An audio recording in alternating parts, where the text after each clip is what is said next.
Meningkatnya aktivitas Gunung Agung masih belum berpengaruh terhadap kunjungan wisatawan ke Bali. Dinas Pariwisata Provinsi Bali dan Badan Promosi Pariwisata Badung menyebut belum adanya pembatalan kunjungan wisatawan maupun eksodus wisatawan.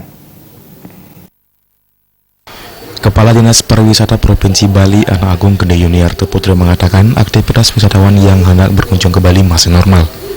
Pihaknya mengakui beberapa kali menerima telepon kecemasan terkait informasi tentang Gunung Agung belakangan ini. Sementara ini belum. Jadi untuk kita ketahui bahwa kondisinya memang sekarang sedang di level 3. Jadi belum meletus ya. Jadi ya, supaya nggak simpang siur beritanya kayak kemarin beritanya juga dikatakan sudah meletus, sama sekali belum. Jadi kalau ini terjadi hal-hal yang tadi yang kita tidak inginkan, tentu saja akan berdampak pada pariwisata kita. Namun saja sekarang kalau memang kondisinya seperti sekarang ini, ya kita harapkan tidak ada terjadi apa-apa nanti di. Hal senada juga disampaikan Kepala Badan Promosi Pariwisata Badung Rai Surya Wijaya. Kunjungan wisatawan ke Badung masih normal dan tidak ada pembatasan atau eksodus.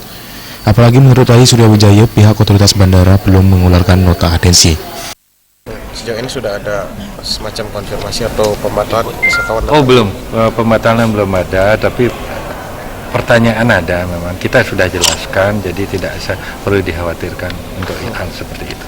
Artinya upaya-upaya pemerintahan ini sangat berpengaruh, Pak, terhadap promosi Bali sendiri. Upaya apa?